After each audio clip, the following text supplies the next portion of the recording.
Welcome to my channel. April 14, 1912, a calm night in the North Atlantic. The sea was still, the stars were bright, and the world's grandest ship sailed forward with pride. No one on board knew that in just a few hours, this dream of human achievement would turn into one of history's greatest tragedies. The RMS Titanic, a ship so massive, so luxurious, that it was called the Unsinkable.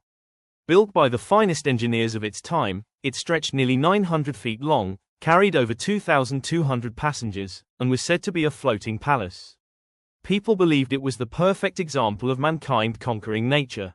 But fate had other plans. When the Titanic departed from Southampton, England, bound for New York City, it wasn't just another voyage. It was a symbol of progress, of wealth, of dreams, of a new world opening up for those who dared to cross the ocean. First-class passengers included the richest and most powerful families of the time. They dined in marble halls, danced to live orchestras, and slept in rooms as grand as royal chambers. Below deck, hundreds of immigrants from Ireland, Italy, and beyond dreamed of starting a new life in America. Different worlds, one ship, united by hope. For 4 days, everything went perfectly. The Titanic sailed smoothly through calm waters. Passengers laughed, celebrated, and marveled at the ship's elegance. Captain Edward Smith, a veteran sailor, assured everyone that there was no safer ship at sea. Even when ice warnings arrived from nearby ships, the crew believed the Titanic could handle anything. After all, she was unsinkable. But at 11:40 p.m. on April 14, a lookout shouted the words that changed history: "Iceberg, right ahead." The ship tried to turn, but it was too late. The iceberg scraped along the starboard side, tearing open 6 compartments. Within minutes, freezing water began to flood the lower decks. At first, passengers didn't realize the danger. Many laughed, thinking it was just a small bump. But soon, the truth became clear: the Titanic was sinking. The crew rushed to lower the lifeboats, but there weren't enough. The ship had space for over 2,000 people, yet lifeboats could carry barely half. As panic spread, women and children were loaded first. Husbands kissed their wives goodbye, knowing they would never see them again.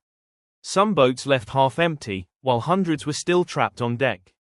The band continued to play, trying to keep people calm.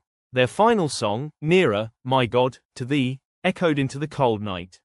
At 2:20 a.m., the Titanic's lights flickered one last time, and then, she broke apart, vanishing beneath the freezing waves of the Atlantic. Over 1,500 souls were lost. Only 705 survived, rescued hours later by the ship Carpathia. The so-called unsinkable ship had met its end on its very first voyage.